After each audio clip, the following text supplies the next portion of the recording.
Um, Hi, this session consists of 40 to 45 minutes presentation and 10 to 15 minutes for questions and answers. We suggest attendees to ask questions at the end of the presentation.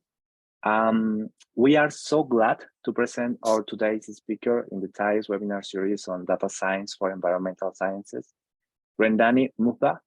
He is the DeepMind Academic Fellow in Machine Learning at the Queen Mary University of London and an Associate Professor in Actuarial Sciences at the University of Witwatersrand in South Africa. He is a Fellow of the Actuarial Society in South Africa and a holder of the Chartered Enterprise Risk Actuarial designation. Rendani's research focuses on probabilistic machine learning and its applications in climate science and financial risk management. Dear Rendani, thank you so much for accepting our invitation and making time out of your really busy schedule. Welcome. Oh, thank you. Thank you for the kind introduction, Ignacio. It's a great pleasure for me to speak to you guys, and I really hope that some of the work that we're doing will be interesting, and perhaps some of the discussion that we'll have later on will spark ideas that perhaps might help take the work forward. I must say at the onset that this is not my work alone. This is a product of very good collaboration with Penela Dukupe in Benin, in Cotonou, Wilson Mongwe, who's based in South Africa, Mandela Hippo, who's also in Cotonou, in Benin, Nathaniel Newlands, who is based in Canada with Agri-Food Canada, and Professor Mavara, who is soon to be based at the United Nations University. And the work that we're doing is titled Leveraging Global Streamflow Prediction Systems for Imputation of Missing in-situ data observations in West Africa. And we're going to talk about it in the context of a case study of West Africa, but the work itself is generalizable, and we think it might be a meaningful tool, especially in areas such as Africa. Sorry, just make sure I'm not there. And then again, just to say, this work is actually something that we're going to present at AAAI later next month, where it is part of a symposium on tackling climate change. And again, it's a product of me and my brilliant collaborators. So the motivation for the work and why we sort of are thinking about this is that, as we know, with climate change, the frequency and intensity of flooding events, has increased quite significantly over time. And this obviously leads to the need for decision support tools that allows us to plan, allows us to save life and property by having adequate trigger and alert systems. And therefore, efforts on is usually then looked at in terms of data-driven flood detection and alert systems in very vulnerable areas. And in particular, what we look at in this study is more river flooding than flash floods. So it's more on big river systems or even tributaries or catchments in vulnerable areas that would be flooded. And perhaps nothing could be more motivating for this work than if you go onto the Copernicus flood list site at the moment.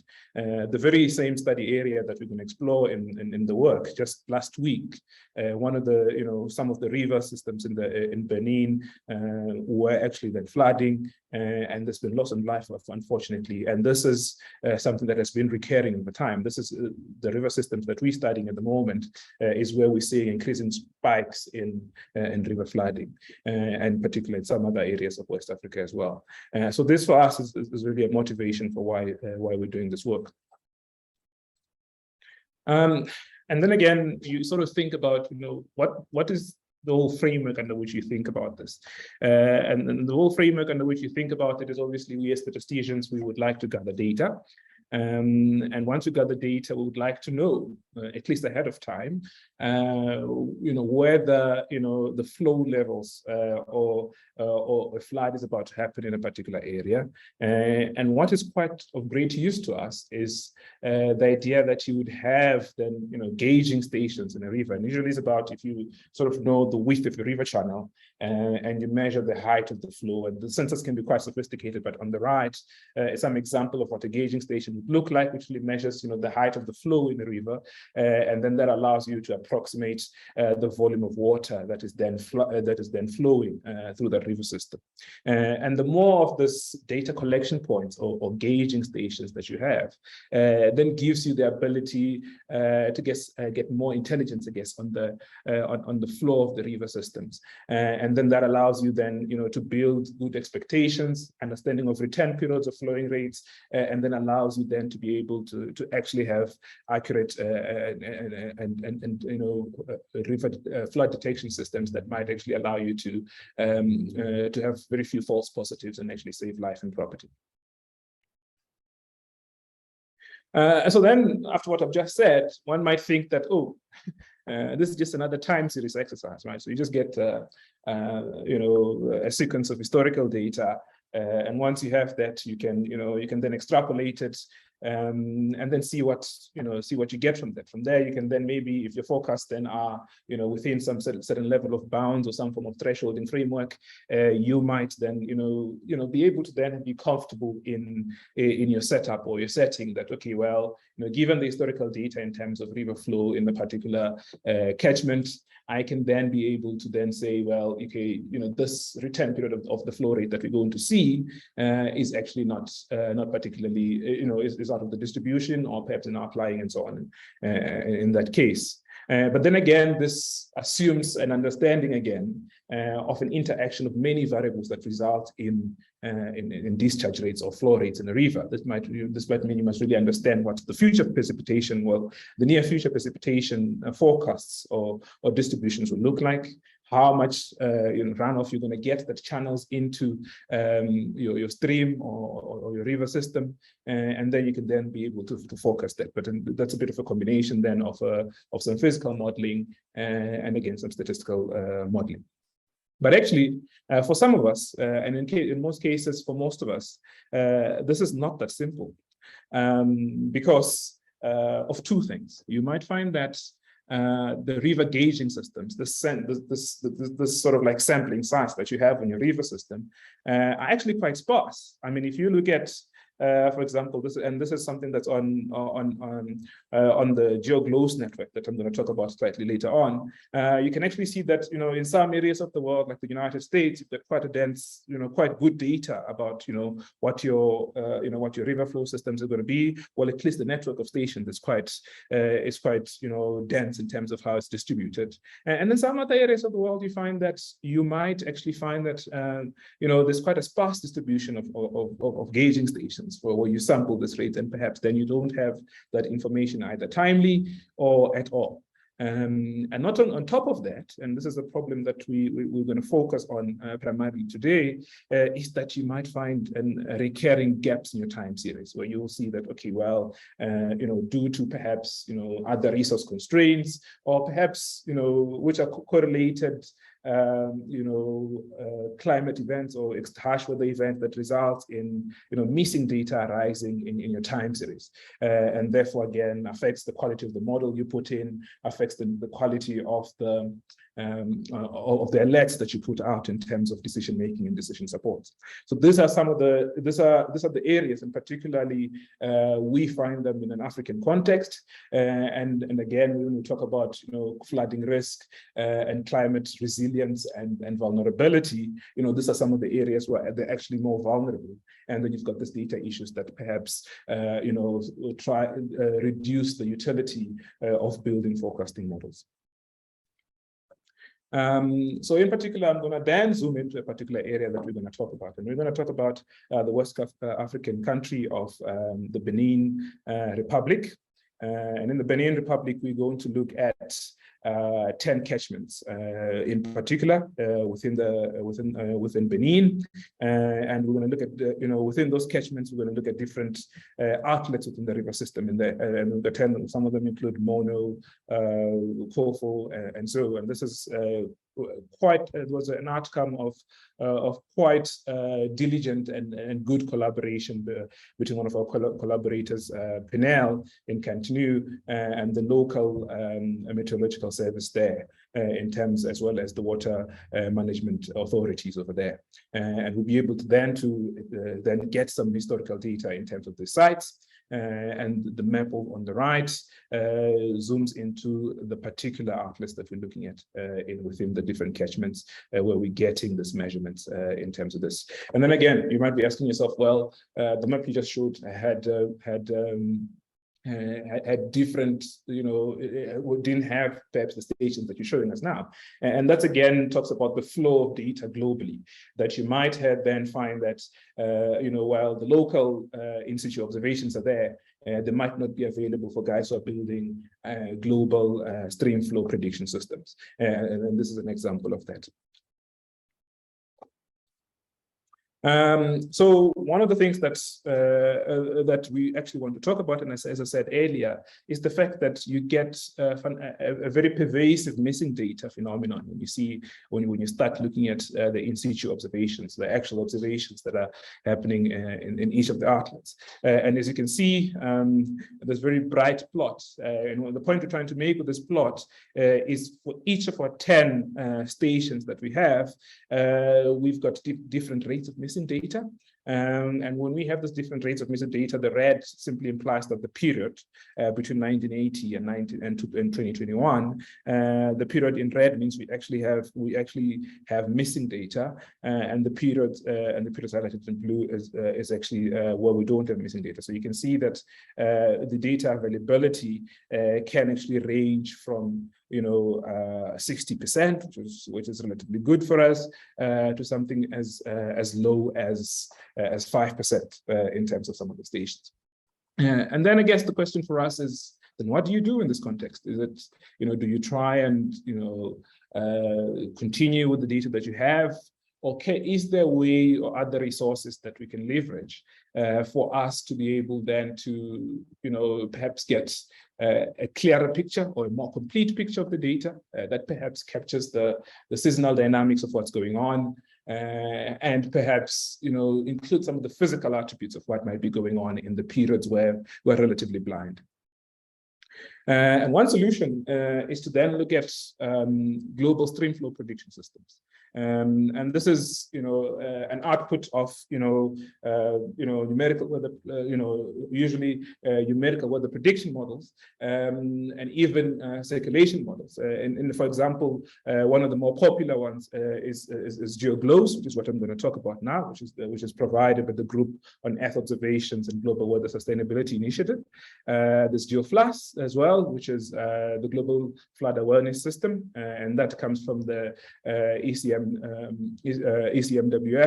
And what that does is it leverages a reanalysis in error 5 for you to then combine what is precipitation predictions, then the runoff thereof, and then seasonal patterns in that precipitation, in those precipitation prediction, and then it routes that runoff that results from that precipitation into the known nodes or into the known river systems, which have been mapped out globally for us to then be able to do that. The detail on some of this I will not spend too much time on, but there are different land surface models that actually talks about how the runoff from the precipitation will then flow into the river system.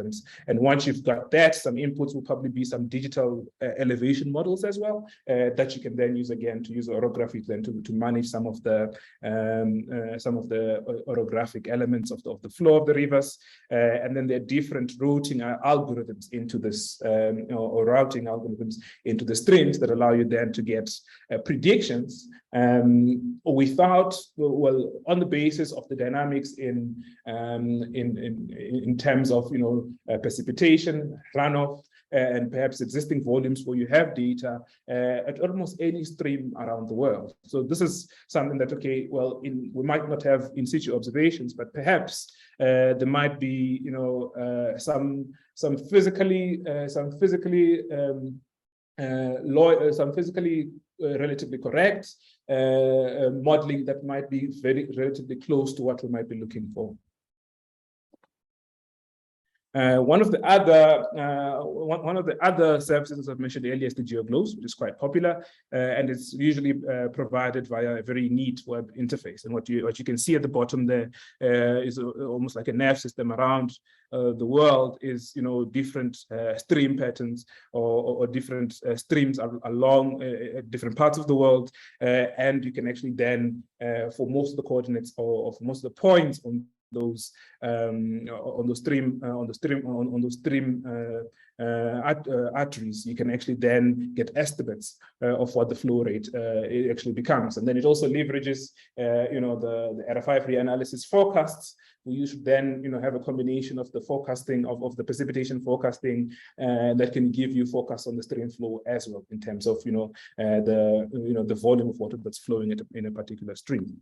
And again, this is similar to the GEOGloWS model, which I just presented the framework in the previous slide.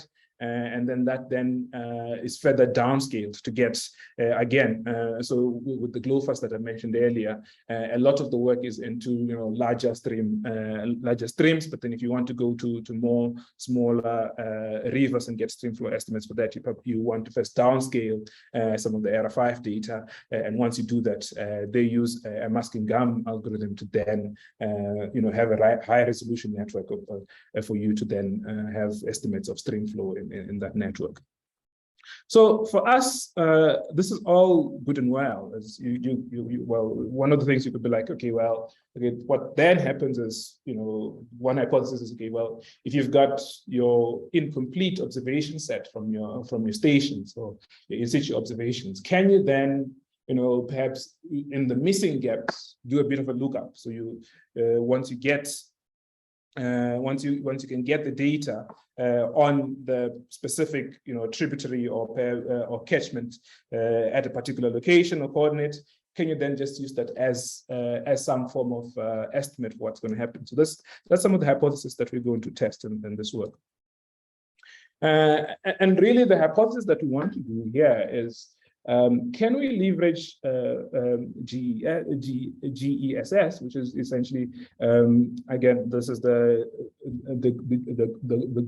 GEOGloWS ECMWF stream flow prediction system, and using it to say, learn some transfer function that says, okay, over the period where you've got data in terms of stream flow, can you then use those periods to infer what the actual relationship between what the stream flow, in this case we call it X prime, according to the global the numerical predictions or the physical predictions that are coming from as a derivative of RF5 versus what to get some transformed version that is perhaps more faithful to what the actual local observations are.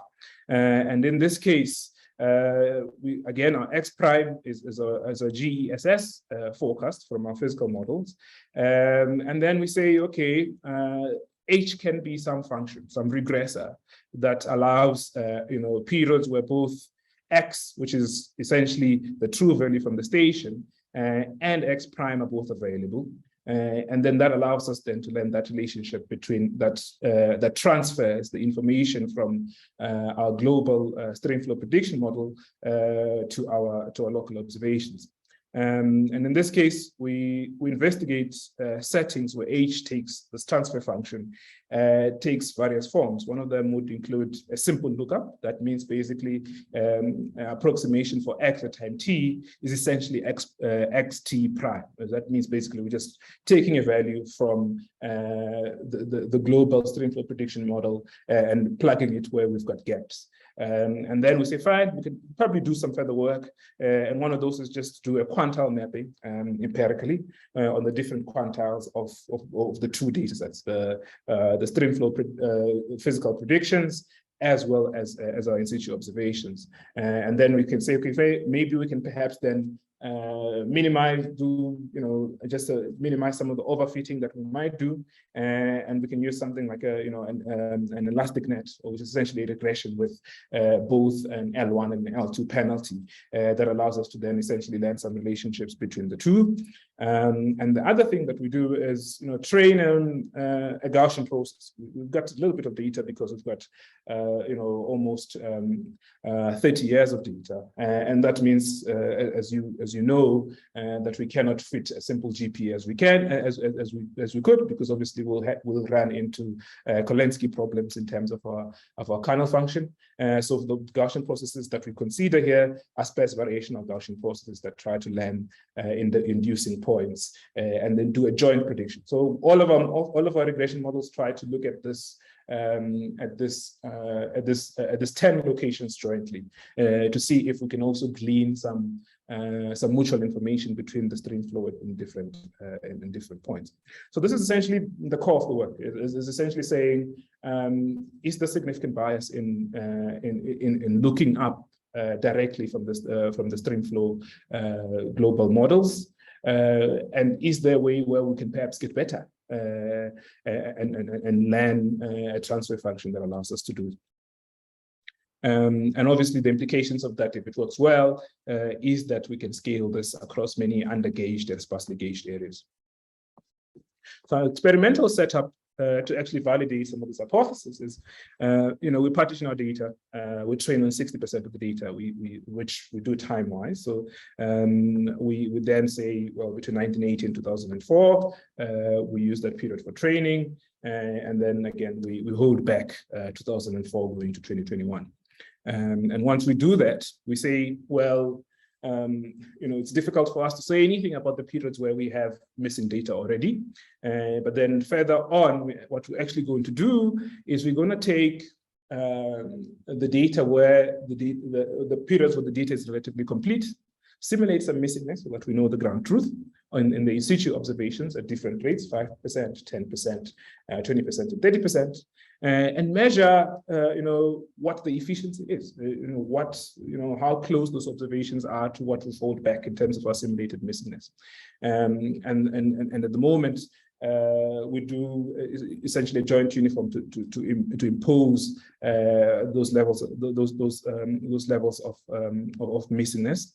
And what we measure then is the Klein-Gupta efficiency, the Nash-Sutcliffe efficiency as well, and the traditional mean square error between what the simulated missingness levels are and what the ground truth was in terms of in-situ observations.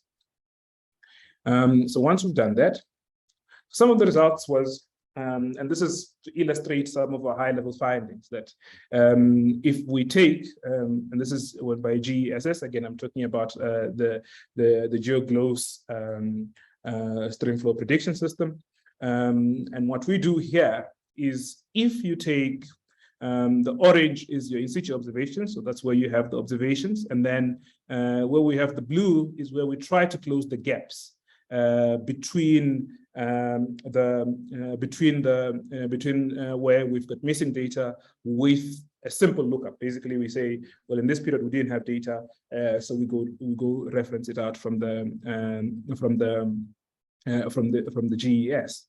And what we can see quite fundamentally is that there's a very big difference in scale, and that the significant upward bias that we have, and if we were to take this approach, this would probably mean that we're going to have quite a lot of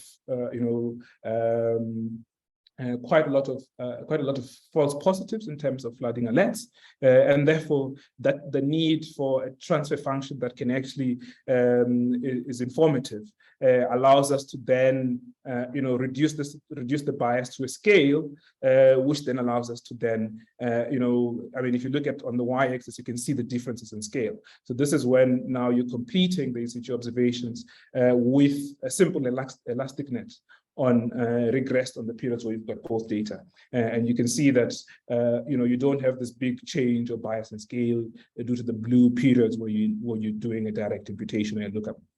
So this then again allows us to then say, okay, well, let's then see what happens when you actually then further simulate and see what the actual performance is in terms of what the missing data, what the actual accuracy of our imputation. We do see that it does preserve some form of scale, but what we still don't know is that what is the actual precision in terms of how it does that. So when we talk about the performance, again, the graph at the top there is really talking about what happens when you've got increasing simulated missingness in your data set. In each of the data, and this results are summarized for all of the 10 locations that we have. And once we have all of those 10 locations, we actually then see that we have the lower KGE, or the Klein-Gupta efficiency score, is better because it's talking about the amount of bias in your results. Higher. Sorry again. It's a bit late in the afternoon for me here, but what I'm actually mentioning is that the higher KGE is actually what you want, because this often is a bit of a sum of the different biases that you have, and it's an inverse of it. So therefore, you have a higher one, closer 1 to 1 is what you want in terms of KGE, and similar with NS, and similar again with NSC.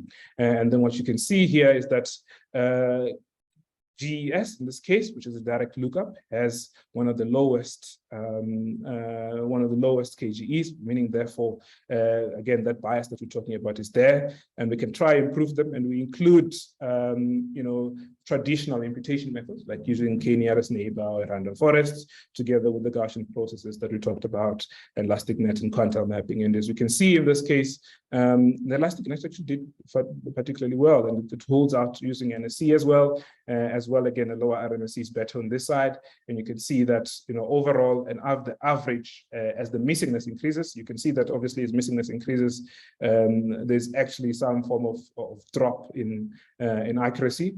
But what you then see again is that you get a bit of a big difference between without learning the transfer functions, but actually between not learning the transfer functions, but actually using using the transfer functions, you get better results. And the table at the bottom illustrates the point. And again, you see that in bold is essentially the highest performance at different levels of missingness, and this is essentially just tabulating the data in the graphs. And you can see Gaussian process transfer functions relative to and the elastic nets do yield quite good performance in that case. And then again, as you can see, again, this is essentially then your KG. In this case, this is your KGE numbers and your NSE numbers there. This is your KG numbers and this is your RMSE numbers, as you can see on the right. Then moving forward, again, just discussing the performance. What we can also see, what we can also see, and this is again, when we start looking at the specific individual location, as I mentioned, we've got 10 stations. And what we can also see that when we have,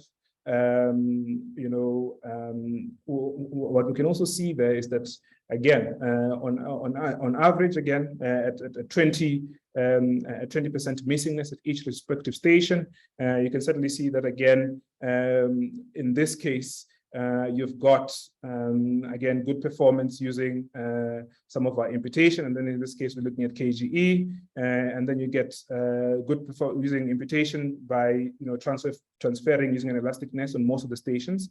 And there's some performance by the Gaussian process, but they're also relatively close. But then when you start looking at GES, you see some interesting behavior. And the behavior we see here is when you really don't have enough data to learn a transfer function. And this allows it to, again, the transfer function that you have is probably overfitting a very short period. And then therefore, you see that straight lookups might actually be better in that case. But overall, you can see that there's a big difference in terms of just straight lookups, and when you've got relatively sufficient data for you to then learn the transfer function. And that for us is then brings us to the implications of this work in terms of how can we then have systematically bias-corrected observations, especially in areas that are undergauged and vulnerable. That allows us to then, have accurate flooding alerts. So to conclude this, this sort of work at the moment, and as it continues, as we did show that there is value in terms of bias correcting streamflow predictions that come from global streamflow prediction systems, and that's important, especially in the context that we set, that you find that you have high amounts of missing data. In some cases, you don't have gauging stations at all, and this allows us to then plug that gap. To have at least some decision support tool that allows us to draw inferences about what could happen in those particular locations. And then again, we did the results show that straight lookups are probably not the best idea, especially when you've got sufficient amount of data to train a transfer function. And we did show that using a Gaussian process to learn the transfer function, or an elastic net, which is probably even simpler computationally, would actually yield quite good results in terms of getting there. And then when we looked at just traditional benchmarks of multiple imputation using K-nearest neighbor or random forest, we actually saw that learning the transfer function in particular actually can work better. And therefore, again, the plan for our work is to take it forward by, building an interface similar to, or working with the interface, because it actually facilitates bias correction, to then allow us to have, multiple locations, different locations, particularly in Sub-Saharan Africa, where we've got very sparse gauging and gauging stations and in-situ observations, for us to then have relatively adequate alerting systems and forecasts, because the nice thing about this is it's then very easy to incorporate precipitation forecasts and runoff forecasts from Era 5, which then gives us a bit of a leeway to then have relatively, again, bias corrected forecast going forward. Again, just glean once you have the transfer function, you can actually release a bit of a look ahead period as well, which at the moment something like GEOGloWS has a bit of about a 15-day prediction window. And then I guess we certainly have to test the robustness of this approach in different segments of the data. So looking at whether there are different seasonal patterns, particularly wet seasons, and whether there are different seasonal patterns that might have been learned better or transferred better than others, and then to check whether overall seasonal dynamics are actually good, well captured by the model as well. And then again, it will probably be interesting to also incorporate, some form of, teleconnection systems that might be possible. For example, if we know, for example, incorporate something like an ENSO index again, to see if we can actually, have those systematic effects of sea surface temperatures that might, again, already shift the biases. And then again, it will be interesting to see if there's any additional lift than what is already incorporated in the physical models for precipitation. And I think from our side, this is essentially a summary of the work. Most of it is ongoing, and our goal is then to almost increase, the amount of streamflow intelligence that we can get, especially in vulnerable and undergauged areas. I'll open it up for questions or points of clarity, and my email is depicted in the next slide. Thank you, Ignacio. Oh my gosh, thank you so much. It was awesome. First, I invite everyone to unmute their microphone, and let us give a round of applause to Rendani for this very complete presentation.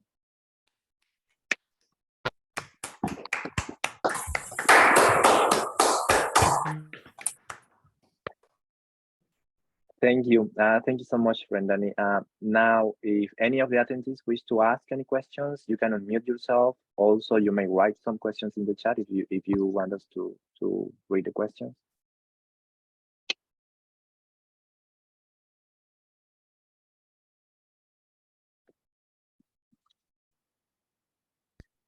Okay, if there is none, let me start asking a question.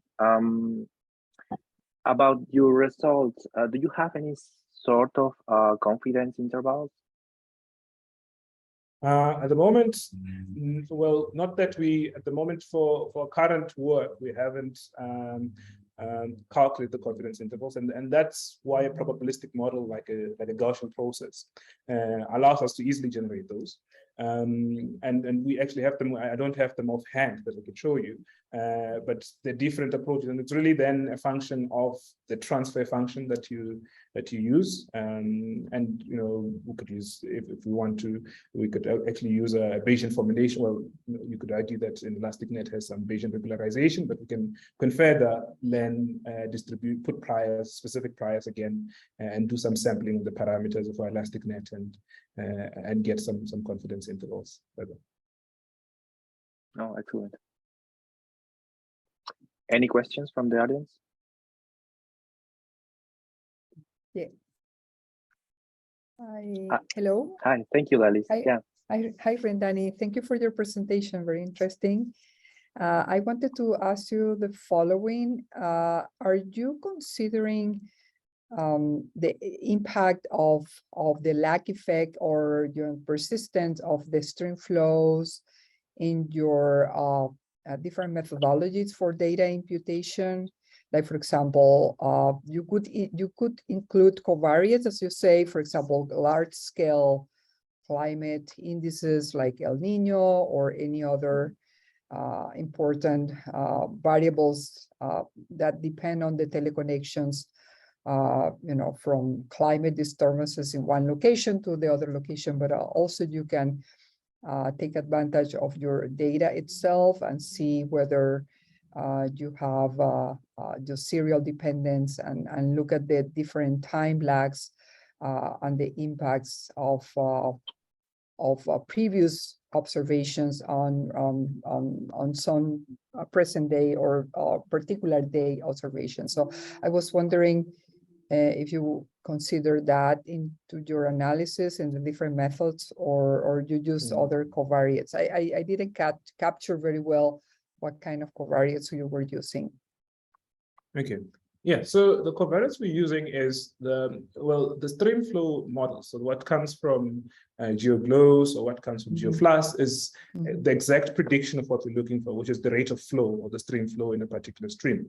And what's interesting then, and why we like it as a data source in particular, is that it captures the dynamics physically. So if you look at, for example, although sometimes I did talk about the scale bias. Let me just make sure that I can navigate my screen. I have to close the chat. But yeah, we did show that there is a scale bias.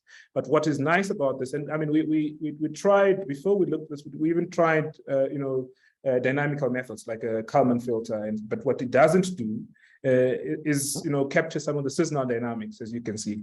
But what the physical models do is that in terms of the cyclical patterns, in terms of precipitations, in terms of what the wet seasons are, those are almost like physically baked into, or perhaps already the teleconnections in some way are represented by what comes out of Era 5 and the derivative runoff patterns and the routing models, and then this allows us to, while the scale might be an issue, which is what we try to fix, sort of transfer. The cyclical patterns are often relatively well captured, and when we see this, because streamflow is actually quite an interesting type of variable to predict, because usually it has got many periods where it stays relatively constant. Because obviously, there's no precipitation, minimal evaporation, and that kind of stuff.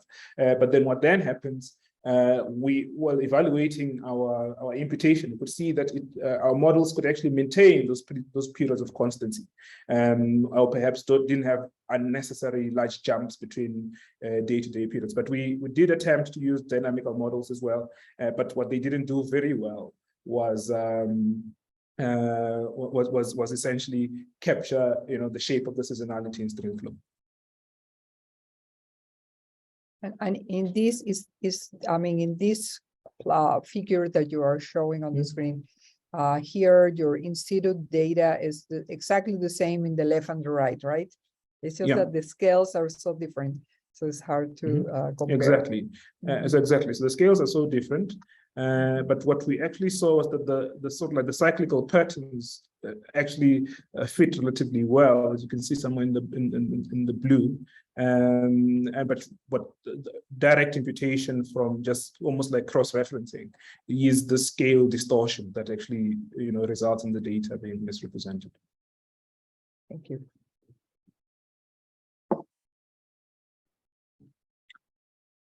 Any other question from the audience?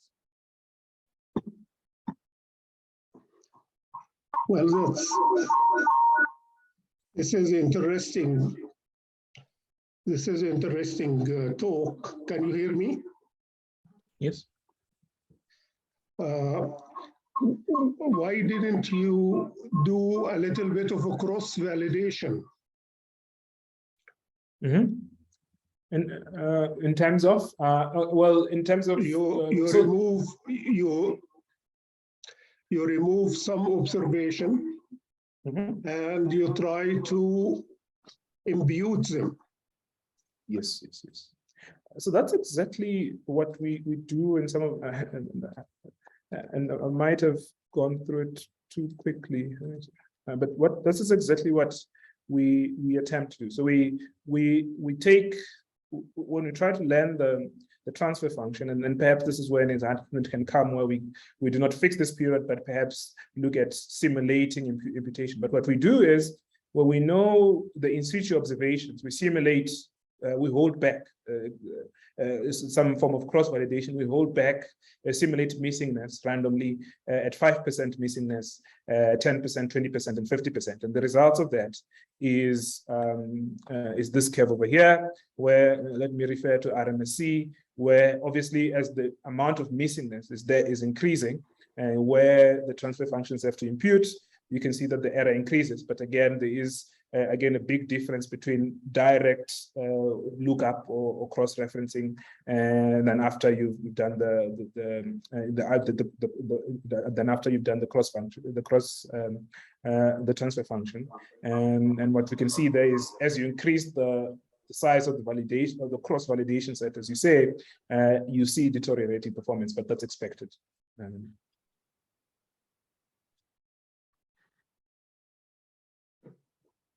Can I ask a question? I don't know if that answers. Just following on from the first question, actually, for example, it wasn't very clear to me, when you used the elastic net, what variables were in the model? What covariates did you have in the model for the elastic net? Yeah, so the covariates are, so the elastic net, what the inputs look like is, remember, we've got two sets. So we get on one side the incomplete in situ data. On the other side, we have output of the global Streamflow prediction models. But these are forecasts for the observations that we have. So basically, the inputs for a particular location. But what we actually do is we do it in a multi-output fashion. So we basically, our inputs are the predictions for the exact same location, but from a different model. So that's what it is. It's basically a refinement of the Streamflow predictions from the physical models. Sure, but then you have only one prediction for each location and each time. Sorry? But that would mean you have only one prediction. You have only one input, one prediction. Well, where are all the inputs coming from? Yeah. Well, this is, so you've got, so when I'm saying, what I'm saying is, you've got a data set of, well, let's say 20,000 predictions.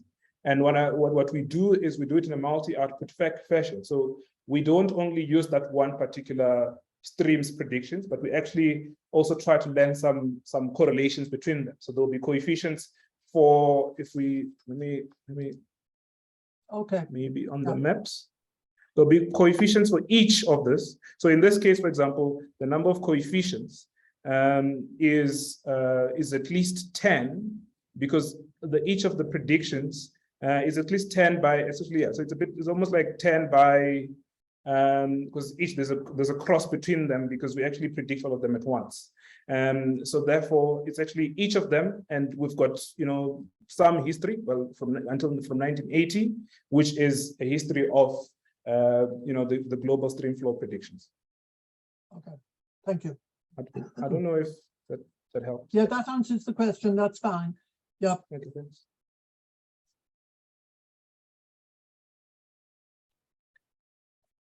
Is there any other question from the attendees?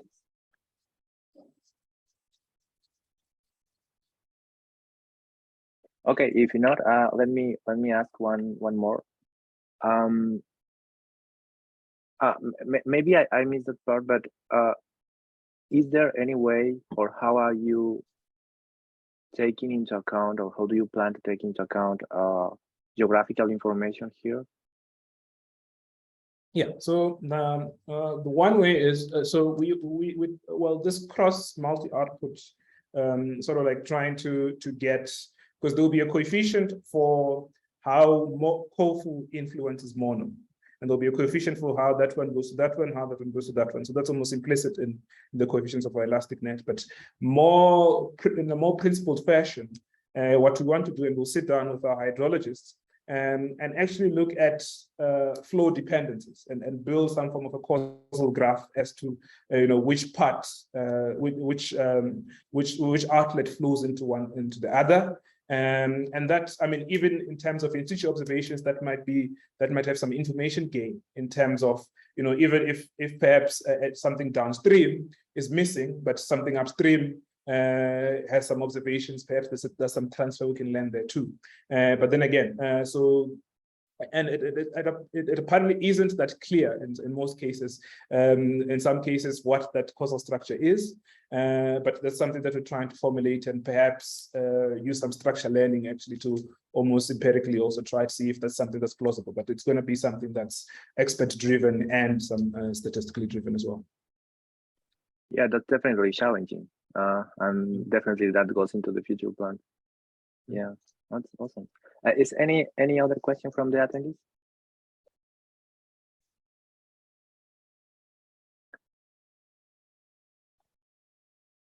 Okay, if there is none, again, thank you, Rendani. It was really great having you today.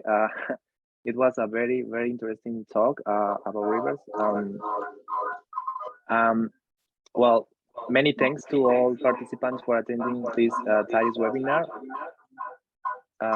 You may keep an eye in our website, Environmetrics Talk XYZ. See you in our next webinar, and have an excellent rest of the day. Thank you, everyone. Thank you so much. Thank you, Rendani. Thank you. Thank Bye. you, everyone. Thank you. Cheers. Thank you.